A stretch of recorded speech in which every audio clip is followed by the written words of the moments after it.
You are listening to Something Rather Than Nothing. Creator and host, Ken Vellante. Editor and producer, Peter Bauer.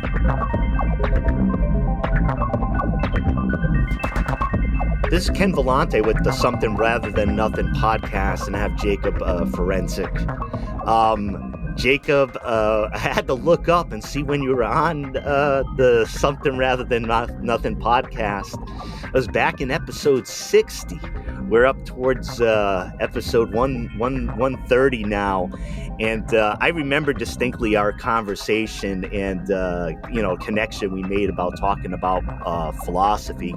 And at that point, we covered your book, and we covered, the general art questions on Something Rather Than Nothing.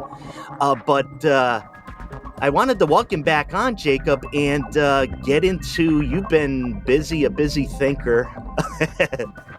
And you got a book, Beyond Reason, with, I think, an important premise. I want you to talk a little bit about, your work, and welcome you back on. Jakub Ferencik. Yeah, thank you so much, Ken. It's a real pleasure to be back. I enjoyed our last conversation, so I'm sure this will be as fruitful and enjoyable for me and for both of us, hopefully. So Beyond Reason, this book really is coming from an honest place. We see in society today so much polarization, division, not only in the States, but just everywhere with social media and all these troll farms and everything, and we don't really have reliable information. Everyone's talking about disinformation and misinformation. There's technology ethicists like Tristan Harris and others who talk about the ways that totalitarian or authoritarian leaders in the world, such as Viktor Yanukovych or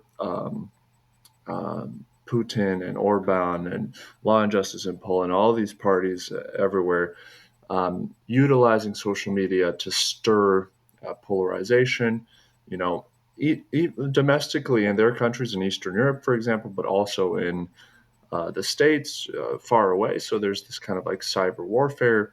So misinformation is rampant. And then we have just the general place philosophy and the humanities have in society, and how that's diminishing in value. So this book, Beyond Reason, is looking like, okay, what's really going on? There's a lot of information out there. So many people really are fans of their own ideas. They take themselves so seriously. They're willing to sacrifice relationships and friendships because of views they have that may change in 2 years or 5 years. And so I'm looking at that. I'm looking at this question of, where did skepticism come from? What is the importance of being skeptical of one's own view? Starting with Socrates all the way going to René Descartes and beyond, and saying like, okay, no, we should be intuitionist. We should be what technically is called a post-skeptical rationalist. We can get into that later. But my argument is simple. It's not really, we create these dichotomies like, oh, you need to be an objectivist or a relativist. No, you don't have to believe in moral objectives, such as, oh, there's right and wrong to each and every moral question, or there's no right and wrong. Maybe there's a compromise. Maybe there's a middle, like, okay, there's right and wrongs on certain questions. Is pedophilia justifiable? No. Is slavery justifiable? No. But then, are hijabs oppressive to women in each and every case? Maybe, maybe not. Some questions are more difficult. And I feel like in today's society, having answers like Candace Owens and Ben Shapiro and others, and having decisive answers and presenting them in a way that is divisive and kind of, destroying the opposition, as all these YouTube videos constantly are, bombarding us with, that gets traction. And for obvious reasons, people love certainty. People love giving answers versus just saying, you know what, maybe the Nazis, to give another example here, weren't bad people. Maybe they were programmed into being bad. Maybe there's a Nazi in each society. Maybe we should look beyond these kind of like bad, good, conservative, liberal. Maybe We should understand, Nazis were regular people, as Hannah Arendt argued, in The Banality of Evil. These people were oftentimes just accountants who became, so we should look at these questions with more nuance. We should say, there's a lot to talk about, and a lot of us don't have answers. A lot of us simply do not have the time to read all these accolades, to understand all these big questions about Marxism, Nazism, postmodernism, relativism. So the argument is, let's talk to each other as skeptics. Let's say, you know what? I don't know my view. Why should I have a view about taxes? Taxes seem pretty difficult to understand. And I can have obviously that's not to say that we shouldn't have views. We should have views, but we should express them in a way that's like, oh, this is the research I've done. This is what I know. This is what I don't know. And here's all the various limitations.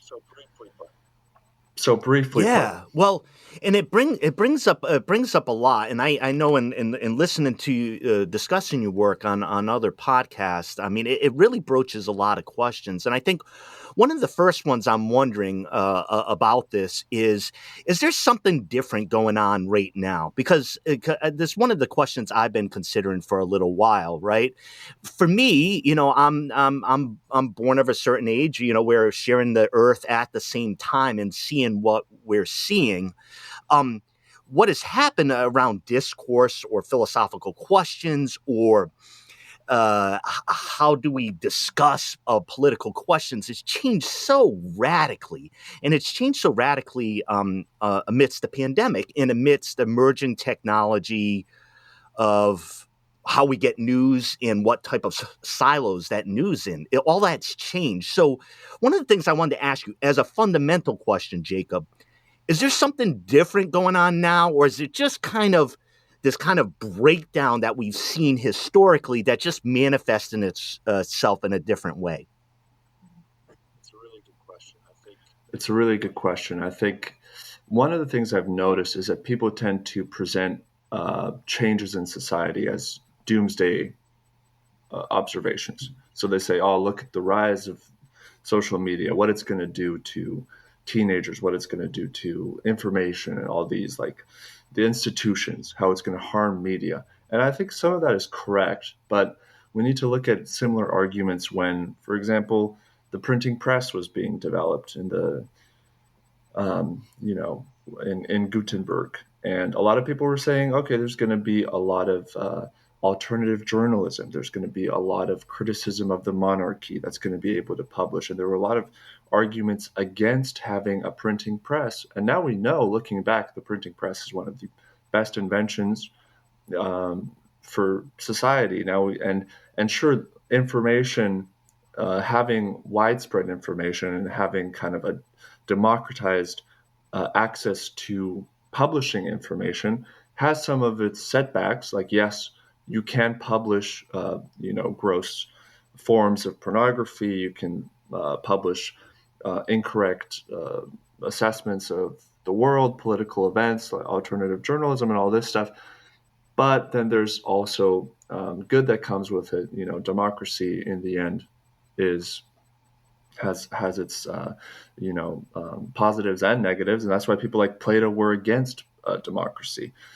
So I think that that's my first kind of caveat with that type of question, is that I think a lot of people tend to be doomsday, but they should remember that everyone has always been like that. Everyone always says, if we bring in this new form of technology, there's going to be all this bad. So right now we're in the 20-year mark of the internet, the social media. Okay, the internet a little bit longer, but social media 2008, Twitter 2006, and all this. So we're still kind of treading kind of murky waters with how we behave around it, what we allow on it. So I think that there should be some changes to the platform, the algorithm. Anonymity, for example, is a big problem. There should be some sort of tracing of, because you can be an extremist on Twitter and you can sow divisions and just suffer no repercussions. And I don't think that's okay. And people like Tristan Harris have been talking about this. But yeah, I think that the difference between now and the printing press is that now we have official troll farms from Eastern Europe and from Russia specifically that are just much more effective at sowing misinformation into society. And we see this around COVID-19 vaccine mandates, around Trump's presidency. And I think that people should keep in mind that there's a lot of that online, and they should fact check. There's a lot of websites that help with fact checking. I think factcheck.org is one of them. But obviously that takes a lot of slow thinking, and slow thinking is very taxing on the individual. It's much easier for us to practice fast thinking, as Daniel Kahneman has talked about extensively in his book Thinking Fast and Slow, and all his research surrounding that book, decades of research. This is just the way we think. We have just a horrible ability at thinking clearly. We're not rational as people. We're intuitive oftentimes. And so taking into account the fact that there is so much on the internet that is just not going to be factual, and that I personally just abstain from using Facebook and Twitter. I use it very rarely. I dilute my intake of those social media platforms because I know what it can instill within me, what it can take out from me. And so I think a lot of people should just understand themselves more deeper. They should know their proclivity to engage with stuff that is divisive, and they should just be readily willing to fact check and to say, you know what, I don't know. Yeah. And that's one of the things I found really interesting. I had a guest on recently, and I'm luckily in doing this show, I have some kind of crystallized ideas and quotes that come out of the discussion. And one was, she had said that it's tough to figure out your own ideas when you're swimming amidst ideas, and we don't know what our mind is doing, the inundation of our ideas. And there's something about that process where we're lost, or we can't quite ascertain what's ours and what belongs to others. Jakub, I have a different question, and it's one of which I have a personal interest in. I like how you talk about your reading, and I think we share some strong similarities, at least throughout my life, of reading widely and just engaging in doubt and discomfort, and something I think it's a good quality for us to share. And I think it's something, I'm speaking for myself here, as my exploration and seeing what I don't know has always helped me understand or move towards what I need to know or would like to realize. You do that through reading and wide reading. I've done that as well. My main question is this: just a celebration of the role of reading in the task of reading. I have moved to listening to more books, and now I say, well, that's still different than almost the meditative process of the pages and the reading. What is it for you, Jakub, in the amount that you read and how you're doing that? Why is that important? One of my chapters in Beyond Reason is Where's the Attention? And it's on this topic. It's about reading, the importance of reading, where reading is going, the future of reading. I personally don't have a strong view on reading per se. I hear you with the audiobooks. I personally don't listen to audiobooks that much just because I find it more difficult to focus, but podcasts have just been a great source of information for me. I love listening to podcasts. I'm listening to podcasts all the time. And they're a type of audiobook, but just, concerning just interviews. And but when it comes to reading, the beauty of reading, I think, it's really a trade-off between time and energy and information. So a writer like Anne Applebaum, who is expert on kind of Eastern Europe, Ukraine, Stalin, relations at the time, the Soviet Union. She will spend, a decade researching about the Holodomor in Ukraine in the 1930s, and it takes me 2 weeks or so to read her book. And it would take me a decade to research that same material if I were to do it, but she summarizes that. And so that is what a book is to me. I pick up a book not to read it cover to cover. I think that is, I've heard C.S. Lewis say this. We were talking about C.S. Lewis last time I was on. C.S. Lewis said this. He said, don't read a book cover to cover. That's not how, especially nonfiction. I personally just adore reading nonfiction. Fiction less so, but we won't get into that. But nonfiction, yeah, it's basically a Wikipedia article. It's a blog post, just over 300,000 words or so. These massive volumes. Why Violence Has Declined by Steven Pinker. You pick it up, this 500-page volume. This is a decade maybe of research. I don't know how long it took him to write it, but probably over the course of his career, he was gathering information on, and he summarized it in this book. This is to me, I think that's ceremonial almost. I take it with kind of just gratitude in and of itself. This is a work of scholarly research. This is and a grain of salt as well. I don't pick up a book. This is fact. This is an opinion. I generally don't agree with what I read automatically. I say, okay, this is an interesting take on this topic. I will consult other scholars in this, and everyone should be discussing these topics in good faith and reading just widely, as you were saying. The importance of reading widely can't be understated. So that's, to me, books. People, I think, are threatened by books because they have this perspective of cover to cover. I have to read every word in the book. No, skip 2 chapters. You come back to 2 chapters if, especially in nonfiction, it's all about the information that is in the book. This is go, have music in the background, have a show in the background.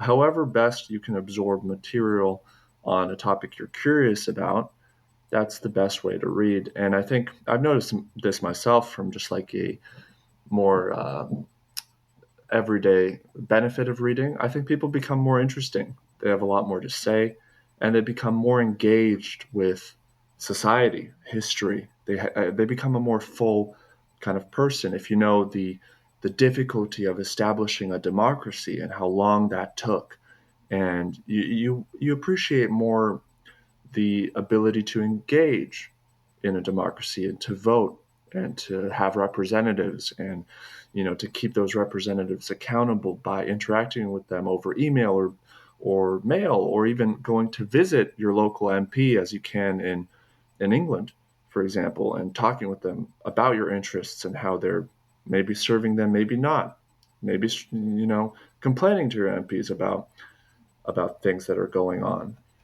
So all of that is, I think, there's a lot that can happen from reading, and you become a more full person, more in tune with reality, I believe. So people should remember that, and they should, prioritize however much, through audiobooks, through podcasts, through, reading. But I understand that people don't have time. People have lives, people have families, and all this. So I don't like the elitist attitude towards people who don't read, as if there's a difference between educated and uneducated. I think educated people are as potentially able to be mistaken as uneducated people. There's no, and I talk about that a lot actually in Beyond Reason, that actually academics, because they're so well researched, they overestimate their judgment, and they're then able to misjudge, and they trust themselves too much. So there's not really a difference between, educated and uneducated, just purely on this kind of metaphysical level. We're all able to make fundamental mistakes. Yeah, and I think one of the things I thought of when you were talking as well, lately I've been looking closely at some of the woodblock prints of Lynd Ward and Fran Massareel, early 20th century, produced in the United States. And what you see is that there's so much content with the images, and the audience is actually working class immigrants who you can't read the language that they're into, that the English language at the time, but the content that's portrayed and the depiction of what happens at work or what happens to women in abuse, and the messages of whether it be salvation or other type of things. I think part of the thing of the expansion of language is that coming in contact with images, coming in contact with ideas can happen in a variety of ways, and there isn't a right way to consume it. I want to ask a big question here because it's almost psychological, Jacob. I think, again, you and I would share, or tell me if you share. I think nowadays we all need to be humbled about what we know, and particularly, where there's this responsiveness on social media. Okay, the echo chamber told me this about Afghanistan. I'm going to tell you what my side of the echo chamber or my particular chamber says, and you're going to tell me your echo chamber, and we're going to echo chamber back and forth to each other. There needs to be a humbling, I believe, when it comes to what we know.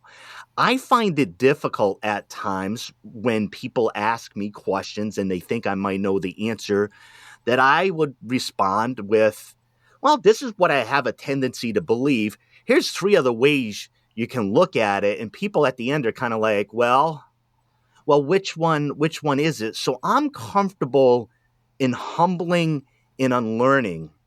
The trajectory of our times expresses to me a great discomfort with humbling or not knowing.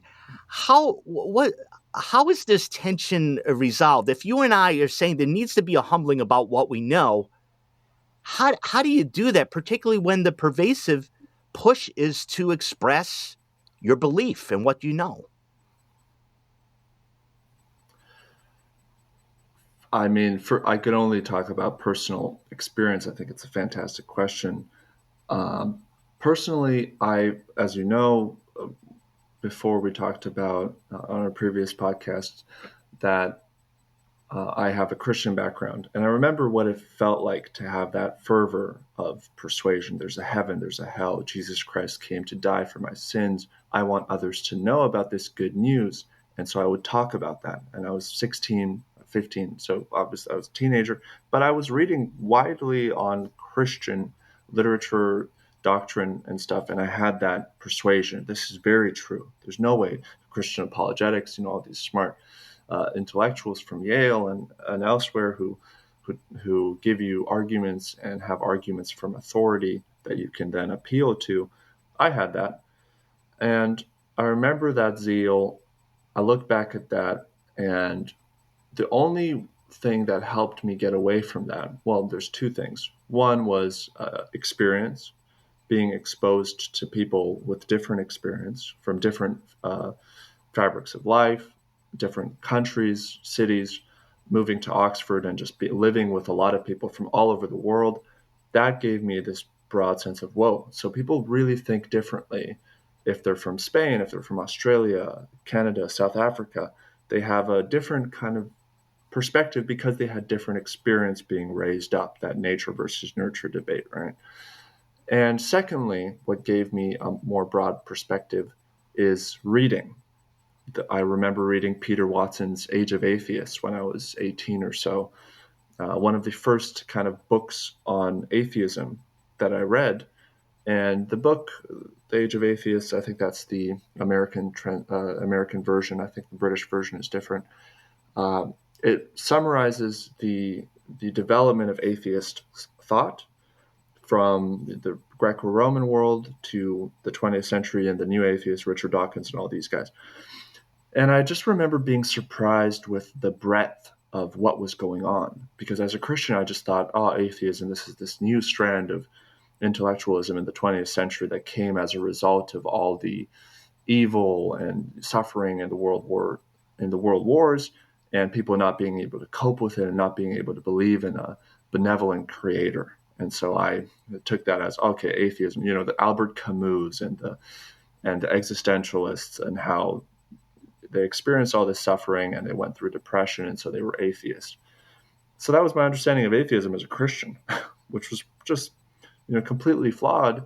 And then I read about the hundreds of intellectuals through all of the medieval world to the Enlightenment and the Renaissance, and how much really depth there was to atheism. And I remember being blown away, and so I think one of those things that can help people is, one, you mentioned echo chambers, leaving the echo chamber, realizing that the algorithm on Facebook literally creates, manufactures echo chambers, because that is what helps you stay on the platform.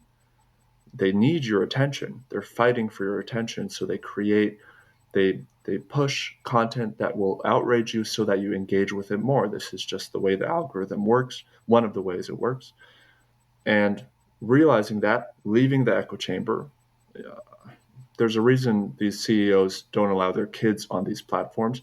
So we should reflect on that and take it personally. And secondly is to read widely and have those conversations with people. There's research I quote by Robert Putnam, who is a Harvard political scientist, and he says from the 1960s onwards, so the era of Nixon and Thatcher later, so 60s, 70s, this era had weakening face-to-face interactions, and what we saw was more division. And I think that's what people that's what happens. COVID started, there was so much polarization around, one, the Black Lives Matters protest, because that was happening around April 2020, May, around that time. And there was so much polarization because we weren't having face-to-face interactions about it. One of the reasons, right?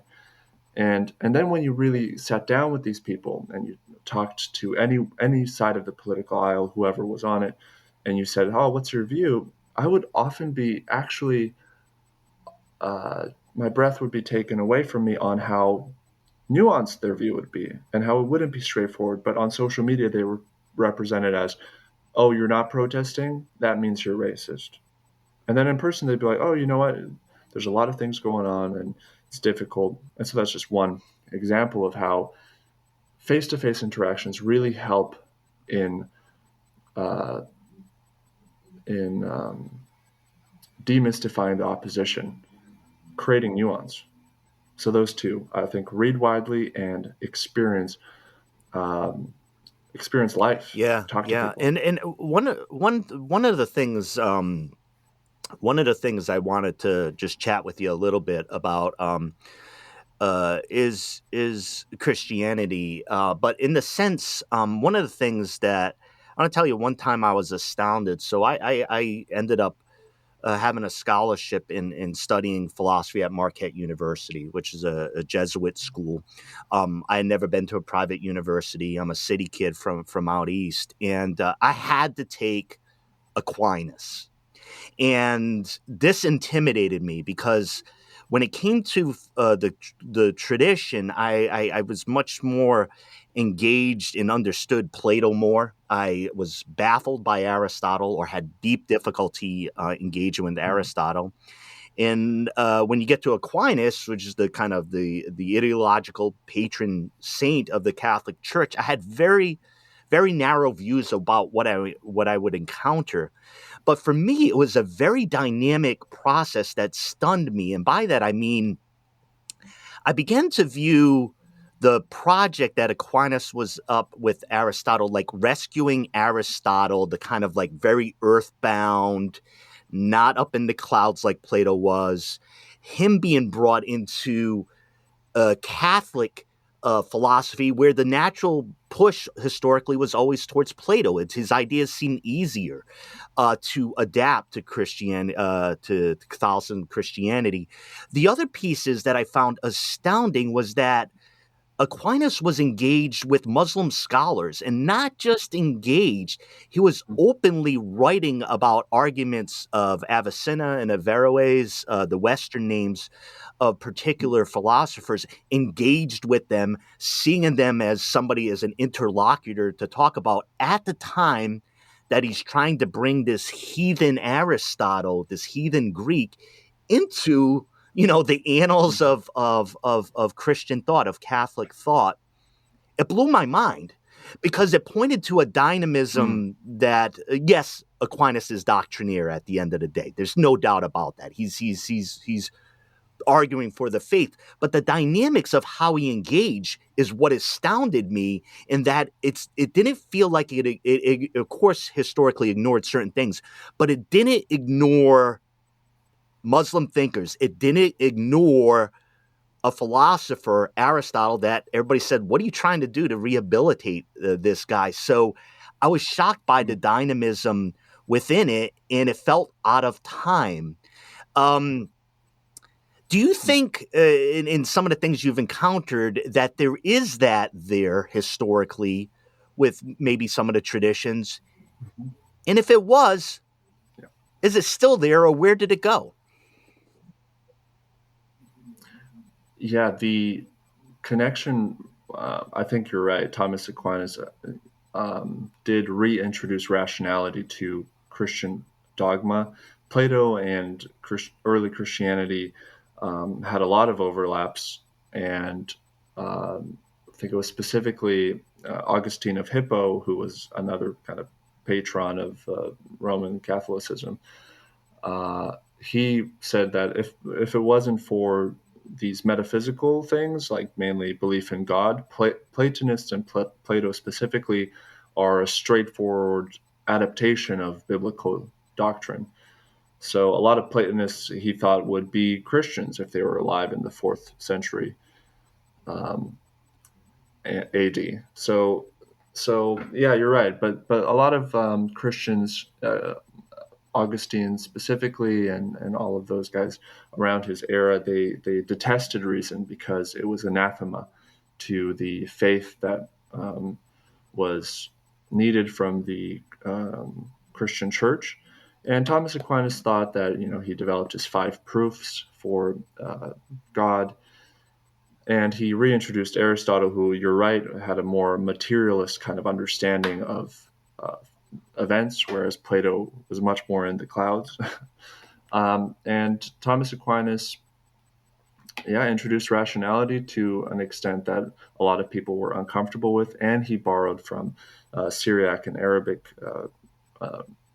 writings because they were adopting Aristotle, where the medieval world abandoned him and focused primarily on Plato. But then afterwards, because of Aquinas, arguably, and other scholars at the time, reasoning was introduced to the church, and a lot of pluralism was held in Europe. The Reformation with Jan Hus from the Czech Republic, and then Martin Luther, Sebastian Castellio, John Calvin, and all these figures, they reintroduced this level of, there should be debate over what is heresy. And other scholars, there's a lot of conversation around this. Obviously, Susan Jacobi presents John Calvin and Martin Luther, I think rightly, as totalitarian figures, and they didn't allow for much diversity of thought. But I think that there were the seeds of pluralism, the seeds of rationality, the seeds of discussion. Martin Luther, for example, was an anti-Semite, but he wrote long treatises on his views. And, one of them was On the Jews and Their Lies, a 65,000-word treatise. So, and I'm not a scholar in Protestant or medieval theology or philosophy, but from the readings that I've done, I think you're right. Rationality was introduced, and I think that we shouldn't discredit it, no matter who kind of introduced it. And from there, then we had the Enlightenment and the Renaissance. And so a lot of the pluralism that was introduced because of this, Aquinas' five proofs and all the scholarly research that went around his work. We benefited from it for sure, and a lot of the thinkers like Descartes, who was Roman Catholic himself, benefited from it. So yeah, we should remember. I heard you talking recently, and sometimes it feels like ancient history. But I like some of your political examples, over the past few decades about certain issues. And I heard you talking about George W. Bush and the dynamics of the Iraq invasion and huge catastrophic events, like world events that I don't know, seem kind of passé in our minds. But at the heart of the Bush piece, which was frustrating for me as a philosopher, I'm not sure about you, was the inner circle foreign policy introduction of concepts in Plato of the noble lie, of a myth. Of a myth that folks are formed in a certain way and they're going to move through society in a certain way, and that the elites, the more the folk, the men in general who are closer to knowledge, closer to maybe God or closer to the truth, could be placed in a position to tell the commoners a noble lie, something that is false, something that is generally known to be false, and to create a myth around that, and to create political action, international action around that type of thing. So philosophers show up, and Plato shows up in discourse finally, and you take the shittiest part of their philosophy to push something. What's the role? What's the role of introducing your political philosopher? What happens when we introduce philosophy to our thoughts, to our ideas, to our international policy? And that's a bad example. It's a good example and a bad example. What are your thoughts on that?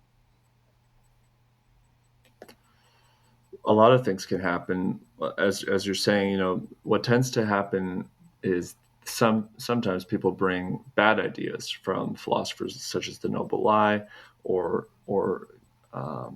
other ones. Let's not get into the details here, but with George W. Bush, also kind of a utilitarianism, and a lot of these, foreign policy, a realist approach to international relations would advocate for a utilitarian strain of ethics, which just argues for the highest amount of good for the most number of people, which obviously can override the individual rights of civilians. And so I think the justification to go to Iraq, Iran, Afghanistan being the longest war that the U.S. has engaged in, ending just now in the summer.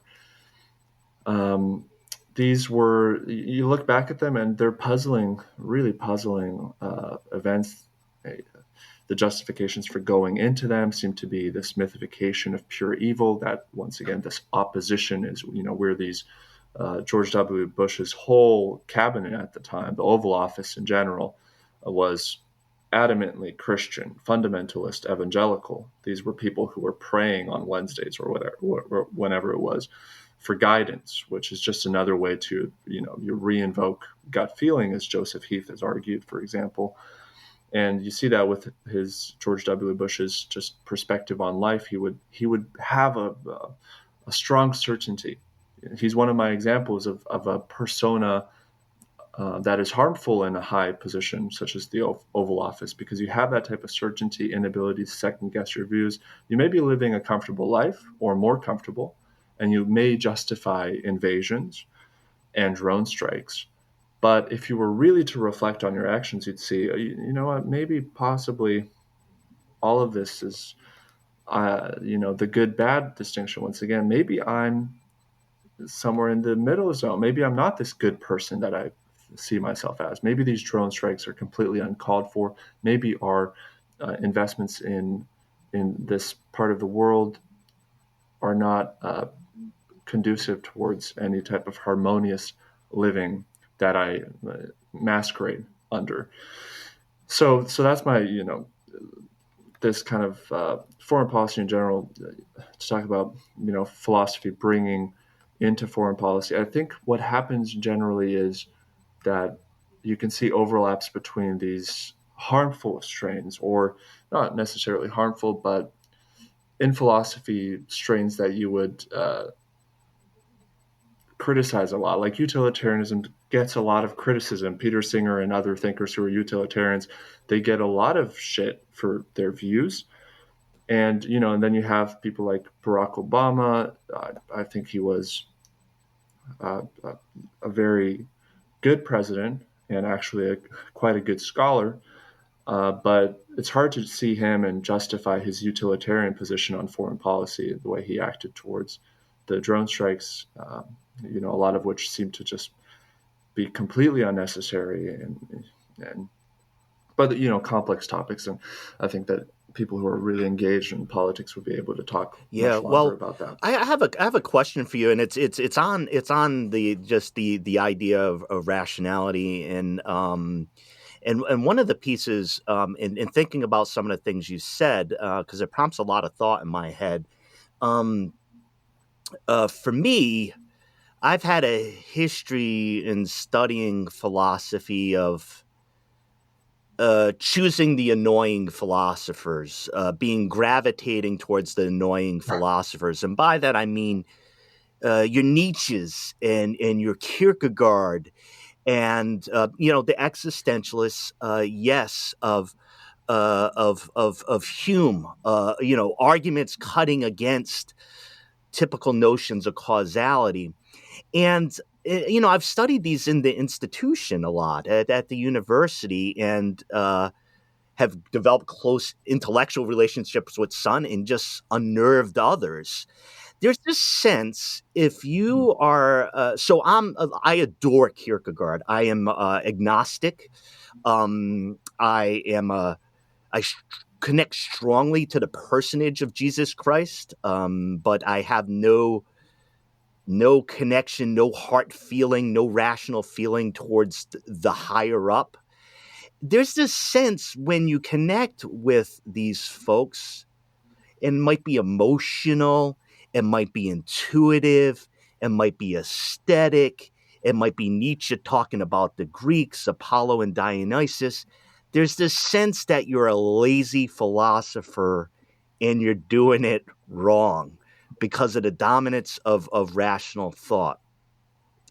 What is the status of philosophers like this who are more antagonistic to the way that you're supposed to do philosophy, or what's perceived to be the way you're supposed to do philosophy, maybe even exemplified perfectly by Aquinas? The conclusion's at the end. Here's God, here's how, and I've knocked away all interlocutors and questioners. So what is the role of philosophers like this? I think you're right in your observation about how the elite and institutions, they tend to be very dismissive towards philosophers who are kind of unorthodox. So Kierkegaard would be one example, Nietzsche, another one. Another one that comes to mind is Albert Camus or Aldous Huxley.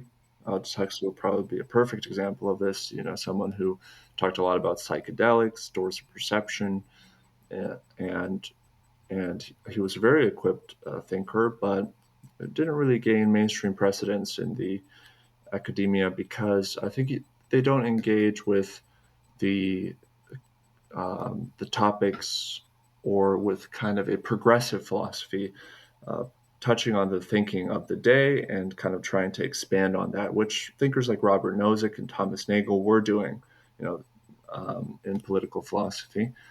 But I've read all these guys, and they have long arguments. They're reading their literature is at times very difficult. You have to have a vocabulary for what's going on, so there has to be a commentary.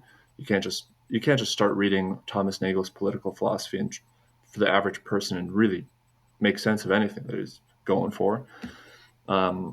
But but and I think so. I think they tend to be dismissive towards these thinkers because they're not really discussing what they want to be talking about. They're not really talking about the edges of academic philosophy where they're pushing the limits on what is accepted of the day.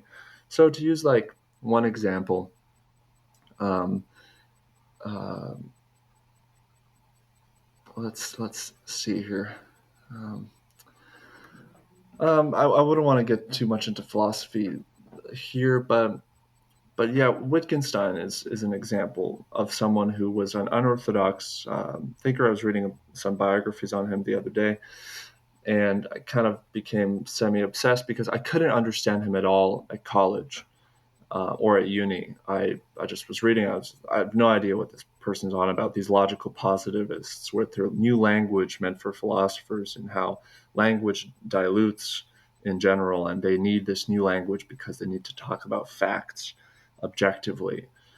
And I just couldn't understand that when I was in uni. I could understand like vaguely the sense of, okay, where this is coming from. Bertrand Russell talking about how there's a table in the room and how everyone sees this table differently. To what extent does this table exist? But to me, all these discussions are just kind of irrelevant because you go outside, you go to your part-time job, or you go talk to your parents and siblings and your roommates, and you're like, this is just not what people are ever talking about. Is this rationality?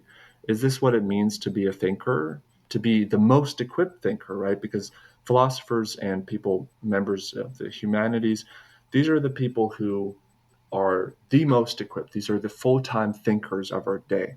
If you're a philosophy professor, you are the full-time thinker of our day. You're employed to think and push the boundaries of knowledge. And what you come up with is whether a table is and that's obviously really diluting their philosophy. I think when it comes to metaphysics, it's just not that interesting to me because of this, because people really obsess over these details and these intricacies. I think that moral philosophy is a little more interesting. Political philosophy, I think, is quite interesting, but also can be a little disheartening because of the vocabulary that you need in order to access it. You,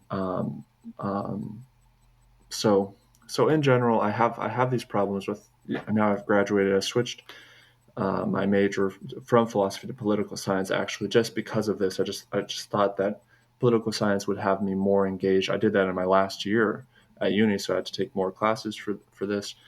But I thought that political science, and I had an emphasis in political theory, so I was dabbling more with political philosophy. I found myself to be more engaged with reality, talking about freedoms and the rights of citizens, and topics like should vaccines be mandatory, the principle of harm that John Stuart Mill talked about. I thought these were much more fruitful to actual events going on for the average layperson, and I thought that I could represent their interests or talk about things that they thought about, but in a more academic way for them, rather than just engaging with this new logic meant for. Yeah, well, in Jacob, you mentioned Wittgenstein, and I've expressed to you, I share an obsession with them, and I think one of the things I wanted to say for me is I almost can't, me as a reader, as a thinker, I can't quite get it all with Wittgenstein, but I'm actually fascinated by some of the surrounding pieces of what somebody as a philosopher is going to try. So somebody's not trained in philosophy in the slightest, like Wittgenstein was not trained in the slightest by anybody. And then he was at Cambridge, and then he was telling Russell how he was wrong, and I think Wittgenstein was right. He was gay. He did other things. He was an architect. He served in the army. He had many different type of patents that he did. And he made the fundamental thing that any philosopher would tell you never to do. When he kind of got to the point where he couldn't explain anymore, he would draw pictures. And I think I was told day one in philosophy, if a philosopher is picking up a pen and starts sketching or drawing, they're done. One piece I enjoyed about Wittgenstein is he thought he figured out language or acquisition of language and what it does to young thinkers. And so he wanted to go to up in Austria mountains, and he taught kindergarten from the hallowed university, went for 2 years to teach kindergarten to say, well, I think I'm right.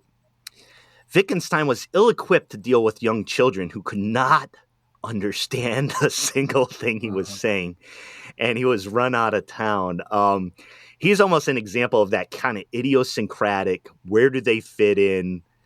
Why do you even do, what you do? And it was kind of the shock of Wittgenstein that I haven't got, beyond. I mean, I've read his philosophy, but it's kind of that shocking bit that I think you find in the existentialist, the antagonism, the shaking of thought. But again, at times, what do you do with it, right? And I think some of those questions that you point to, which can get stale for people, are kind of, why are we discussing the table? There's rockets exploding outside, right? This kind of practical political philosophy where folks say, yeah, it's important, but I need to go somewhere else. Do you feel yourself, you describe yourself moving towards that political philosophy? Do you think that's where the rubber hits the road for philosophy in 2021? Yeah, a lot of scientists, a lot of thinkers, theologians, for example, think that philosophy is at its end. Scientists, Lawrence Krauss has expressed his distaste for a lot of philosophy of science specifically. I think that philosophy, just as an academic discipline, I don't see it moving forward. Yuval Noah Harari, the author of *Sapiens* and other awesome, really great books, he has, for example, said that philosophers will be one of the last professions that will be automated. And I don't know if I completely agree with that, because I think that philosophers as a profession are needlessly tedious and convoluted. I think that a lot of the broad understanding of what philosophers are going at can be understood by regular people and the humanities, and that we don't really need academic philosophers that much at this present moment. I think their work they're doing is for themselves, for their colleagues, and all this. I think so. Personally, I don't see philosophy, with rare exceptions. I think that epistemology could have some awakening here in the 21st century with all the misinformation. But once again, you look at epistemologists who are traditionally in the academia, they're not really engaging with the public's problems, misinformation on social media, for example. They're still talking about the Gettier problem, how to justify true belief, and all these things that, just frankly, it's hard to bring up in a conversation without sounding completely oblivious to what's going on. And I know, like, even in writing this book, philosophers will probably they would rip me to shreds in a lot of this, and I think that's warranted. You look at the way academia has treated a lot of people who are engaging with the public, like C.S. Lewis, Charles Dickens, Richard Feynman, science popularizers, but even John Lennox and others. There's always this sense of Richard Dawkins, you're writing a book for the public about God, God delusion. And he was torn to shreds of that book. And so I pick up the book and I try to read it, and I'm like, no, this is a good book. Sure, there's a lot of stuff that's untouched, but that's how you write books. You can't touch on everything. You're not going to appease the whole audience. There's always going to be something. This book would be endless. It would be 8 volumes if we would take ourselves philosophically seriously. And that's the point, is that these philosophers, they do take themselves so seriously, so they rarely publish things that are diluted, because there's no point to it. for them. And Yeah, I and take a lot I of issue with appreciate that. that too. But let me be the armchair philosopher here and say, okay, here's what I think is going to happen, Jacob. I think if you talk to a philosopher about what's happening now, they're going to say, yeah, there's a bunch of bullshit on social media. People aren't arguing properly. They're not creating any foundation for their belief system. And probably academic philosophy or philosophers in general are going to have an inclination to the public, if, speaking separately and saying, you're doing it all wrong. And, there's something I sympathize with that as far as how discourse is supposed to happen without interposing academic philosophy. But what do you say to the philosophers sitting there being like, look, there are ways to interact, debate, and engage in discourse. You're not following any of those, United States citizen. And if we did, we'd have better conversations. What do you say to that? I think there's a place for it. And I would actually be very willing to listen to that. I think Robert Nozick is a perfect example of someone who often would say that he doesn't know, and often he would listen to feedback from his students on his positions. But then you have other people like Bertrand Russell, we talked about him before, who was very not sympathetic to feedback, apart from rare exceptions like Wittgenstein. He would sometimes listen to him, who he thought he was a very gifted student. But overall, Russell and other philosophers like him in the 20th century were very snobbish towards the public. They actually didn't think it was worth talking to the public. Some of them didn't think that uneducated people have the right to vote. For example, they were against democracy, as Plato was, because of the potential for demagoguery, populism. So I think that I think that a lot of philosophers they are that way, but a lot of philosophers are actually very elitist, and I get that sense just from being a student with a lot of philosophy professors. Sadly, a lot of the times their perspective was that of kind of this snobbish elitist attitude. But if they are representing, I think Jonathan Haidt did some interesting research on this. He's a cognitive psychologist, and he was quoting someone, I forget who it was now, but there was some research on moral philosophers and how there were studies on whether moral philosophers behave better than philosophers in general and academics. And I think the statistic was that moral philosophers universally do not answer emails, respond to phone calls, clean up after themselves after conferences more than other philosophers. And there were more there, but then they don't even do that more than other academics. And so you think that, okay, you're talking about philosophy for 4 decades, moral philosophy specifically, and you're not behaving better than people who never talk about moral philosophy.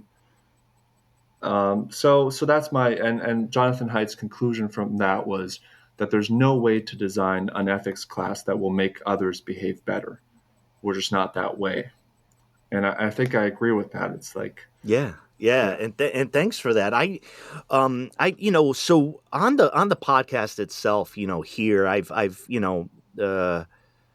it's philosophy, but I've always known that by talking to creators, and many times, nobody, not from a philosophical tradition or such, that the undergirding of the project is popular philosophy, is to engage in questions and maybe engage in them a different way. And inside, as a trained academic philosopher, I feel that that tension. But I've always felt that this is where the philosophy is. And I think when you look at some of the elitism and exclusion, which is so conspicuous in philosophy as white male and really not changed in a way you think over time of, indigenous philosophers or how you engage in discourse that way. And, I think over the last 20, 30 years, you've seen the emergence of philosophers like,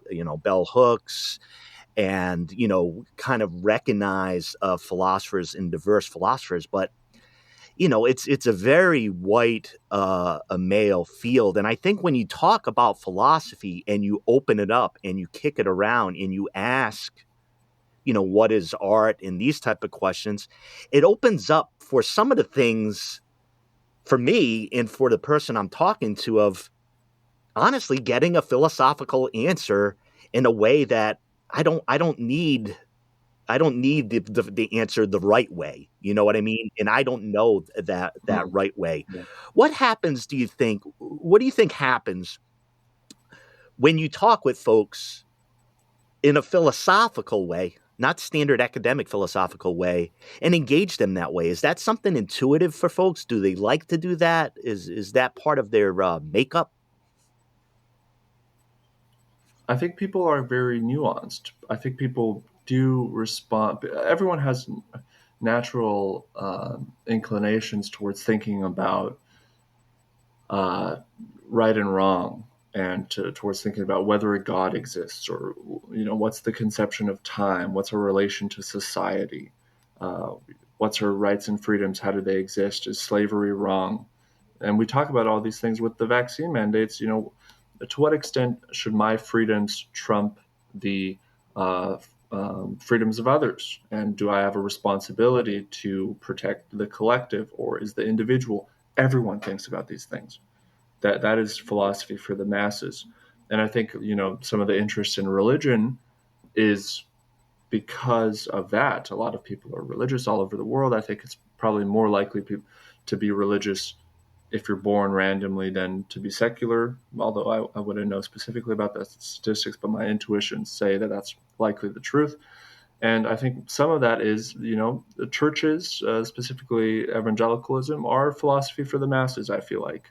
You talk about sacrifice, the importance of postponing delayed gratification, and all these. And I think this is, the Stoics. There's huge overlap between Stoics and Christian thought. And Stoicism is getting a big resurgence nowadays with writers like Ryan Holiday, or like How to Think Like a Roman Emperor, and all these. People have a hunger for knowledge. They have a hunger for placing themselves rightly in the world. Jordan Peterson, huge example of this, massive popularity, almost rock star popularity in the States. And he combines a lot of Nietzsche. He takes in a lot of Nietzsche.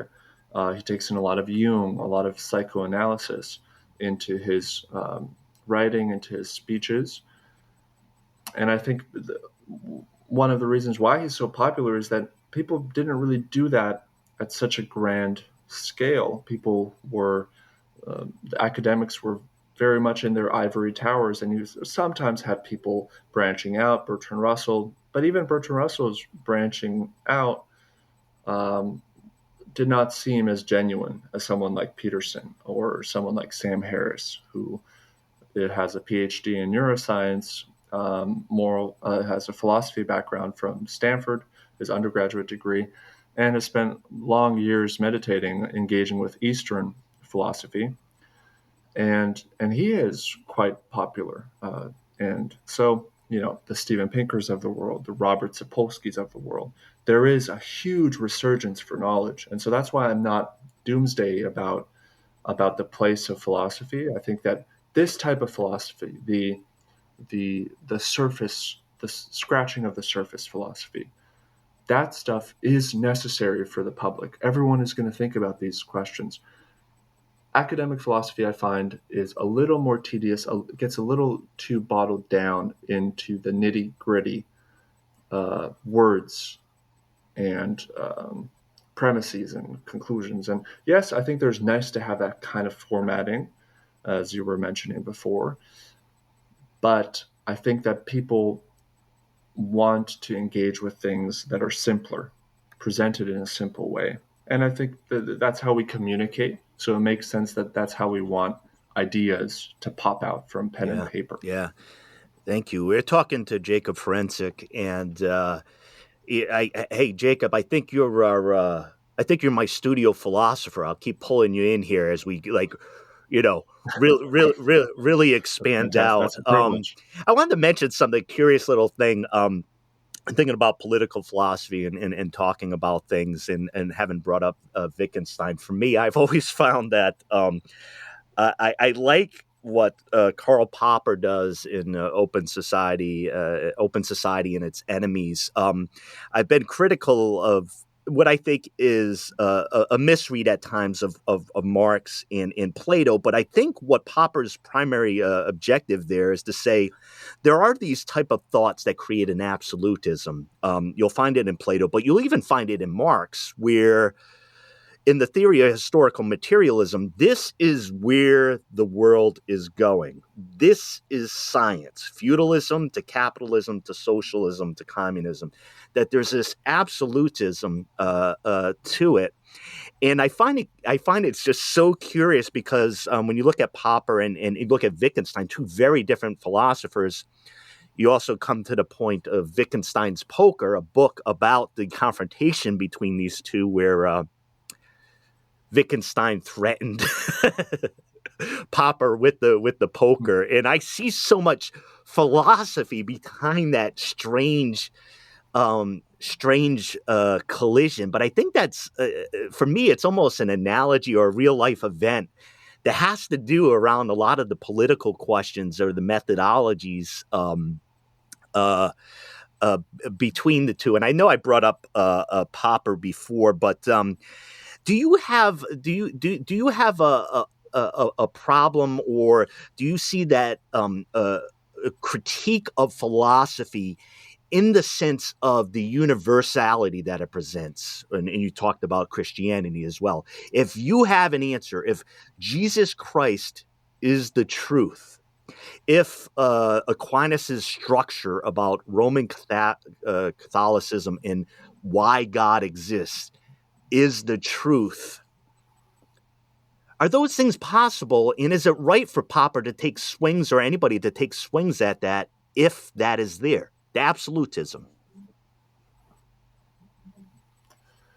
I think this is the crux, honestly, of the mission of philosophy, is the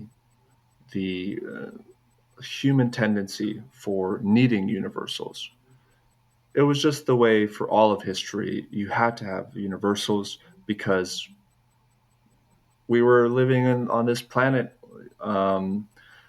with social customs, needs, desires, fears, thunder, hunger, plagues. There was a need to explain. And how do you explain? You have to explain with some kind of certainty, and that was universality. So religions came as a result of this. And I think even more so, Francis Fukuyama has argued, for example, that religion also came for the need for political order and having kind of social organization. I agree with that. Feudalism and the monarch, for example, divine rights of kings, that kind of universality, having overreach over the peasants, the people, by having noble blood and having a right to rule on behalf of God with the Pope. So I think universality is entrenched deeply in history. That was what was going on for centuries, and prophets spoke into this. But one needs to remember that literacy was non-existent up until fairly recently on a kind of a historical scale. It was not until 400 years ago that literacy was being introduced to the public with the invention of the printing press. So before, it was easy to universalize morality, relatively easy, because you would just present some sort of capital punishment. You would have, against minor offenses like stealing cabbage, there would be pretty serious ramifications, cutting off your arm, for example. Public hangings were readily available for citizens. Kids would watch public hangings.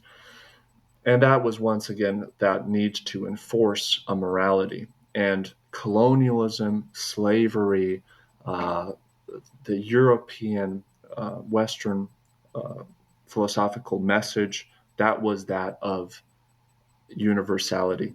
And that was spread to, as we all know, to all over the globe, to the indigenous tribes in Australia, to the First Nations, Canada, Native Americans, indigenous populations. This was all over the place. And what was spread to them? It was the good news that was spread to them, because there was zeal and universality. And I think the 20th century really is a theater in the limits of this message of universality. So I think for all of history, it was kind of universality was being tested. And then when you democratize knowledge, then you had people still having kind of remnants of universality being spread to America, but you saw more and more revolutions in Europe against Tsarist monarchies. You had revolutions against the Habsburg Empire, and the First World War was basically that. It was revolutions against the monarchs, and almost all monarchies fell in Europe after the First World War. And then World War II came, and who were the leaders of the war? It was Hitler and Stalin and Mussolini and Churchill, who was opposing the universality and the one-sided reinterpretation of history that Hitler had, for example. And so that was the ultimate test. And then after, you had a huge reaction to the Marxism and the Nazism of the day by the postmodernists and the relativists, and then the intuitionists and the psychologists, the cognitive psychologists, who argued that intuitions are really at play in almost all of our decision making, and we should take ourselves less seriously. So I think, honestly, looking at history, I think universality, the need to express things in a certain way, is at the crux of history. And all of history can be kind of glanced at from that perspective. And now we're living in this kind of era of, I wouldn't call it an era of post-truth. I would call it an era of nuance. Things are complex. And we've tried the theater of the 20th century. There's been a huge attempt at establishing universals in a way, on a scale that no one has ever seen in the USSR, for example. But even in American, as the USA as the hegemony of the world, we saw, was everything going well? I don't think so. The Vietnam War was justified by the states. All the Iraq, Iran, Afghanistan invasions were justified by the USA. There were a lot of horrors committed by the states when the good guys were the hegemony. So we saw everything happen. And so that's why I believe that universality has been tried. And I think we need situated truths. We need people are going to differ fundamentally. And, a lot of thinkers like Sam Harris have been getting into this. Like, is capital punishment okay in Somalia, Saudi Arabia? Is homophobia okay in those countries versus there needs to be a morally binding agreement? And I think, yes, generally on those questions, this is the case. We need morally binding agreements. Some things are just wrong just because they're wrong, such as slavery. You don't need much argument against it. They're self-evident truths. But there are a lot of things that need intricate analysis, and we're just not going to agree on. And I think Francis Fukuyama has argued that democracy in Afghanistan is probably not going to work because they have this long lineage of tribal overlords, and democracy it's been tried. It's been tried by the Russians. Now it's been tried by the Americans. It's been tried by the British, by the French. And it's probably not going to work. They need something else. And so I think I am a fan, and that's my last argument of this book, is my last chapter, The Last Blow to Objectivity, the title of it. This is where I go pretty deep into some of the philosophy around objectivity, quoting Thomas Nagel's work in The Last Word, and others. I talk about the hijab specifically.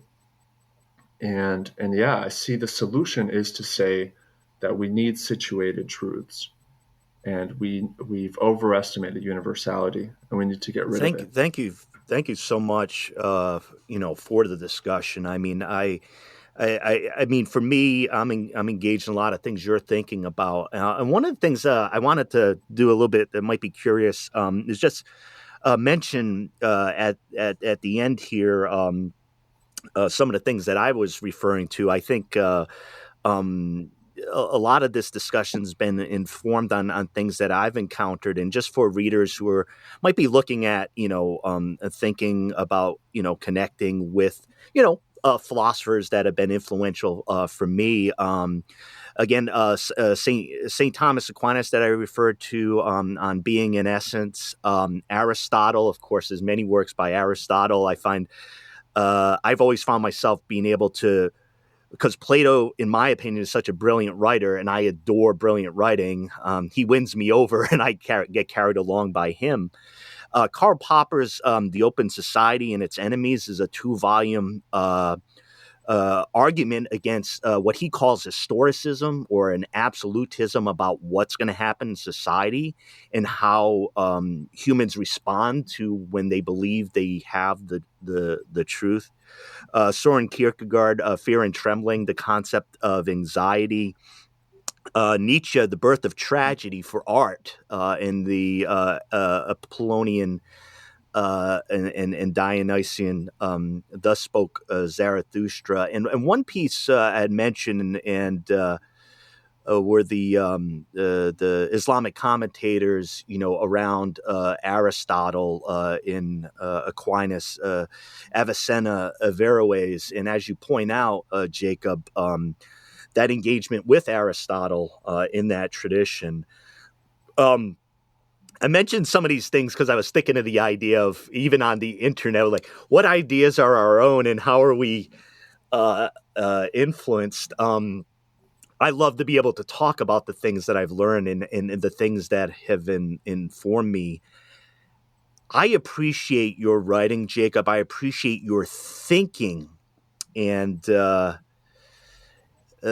trying to stick up for nuance in doubt nowadays is not a particularly popular place to stake out. I feel I try to stake it out a lot, and I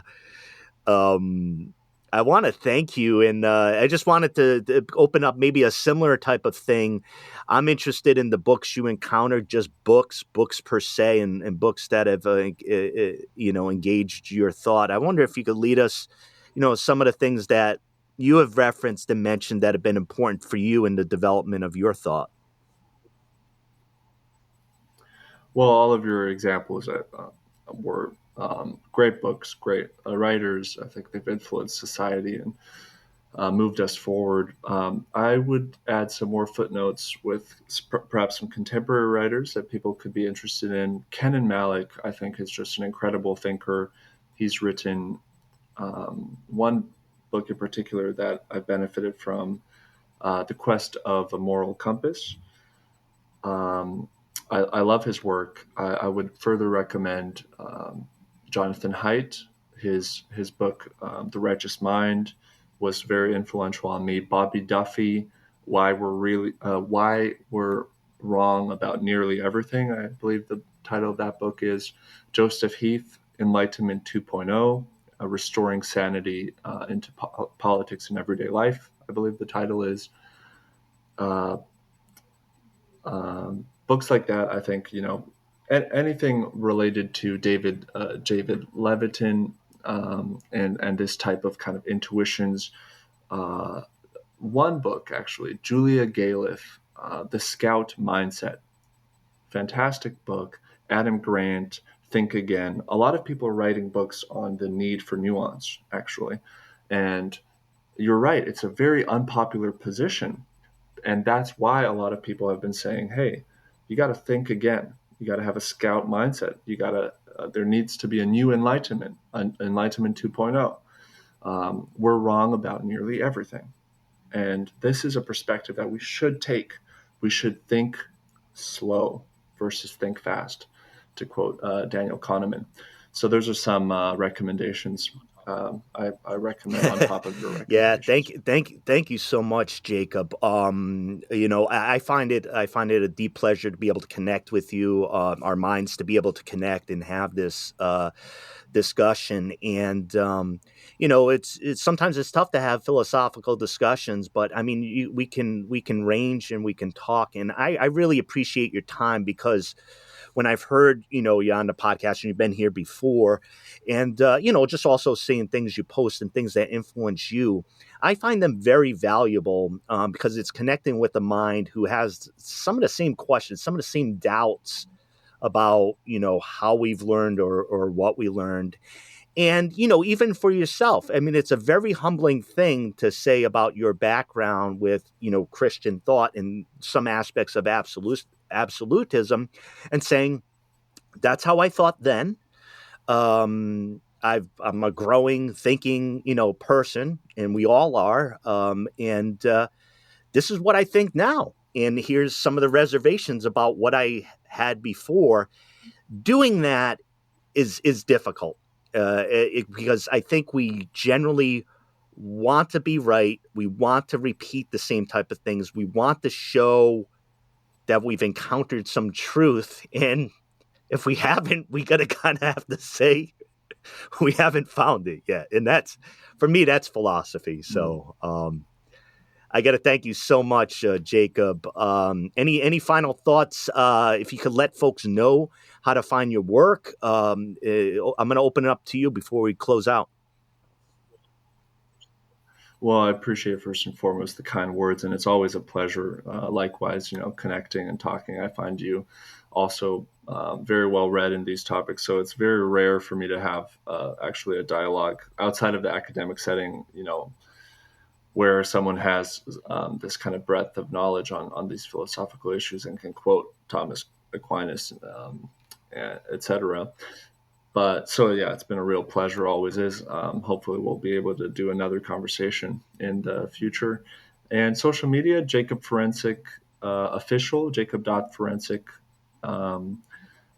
And I guess I have a blog, Jakub Ferencik, on Medium. I'm on Twitter under that title. And my books are on Amazon, Up in the Air and Beyond Reason. So, yeah, those are the platforms. Thank you so much, Jacob. Pleasure. And everybody, check out Jacob's books, check out his material, and even check out some of the philosophy we brought up. We've just scratched the surface, on thought, but part of it is to kind of put some ideas out there, some things, ways of thinking about things that, goodness gracious, at the basis of it, I think people are hungry for thinking and for new thought, because the old world's dying or just withering, and I think people are looking for some fresh fruit. I think the dead Kennedy said, fresh fruit for rotting vegetables, and let's keep looking for fresh fruit, Jacob. Thank you so much, brother. Hope to talk to you again soon. It's been a real pleasure. Thank you.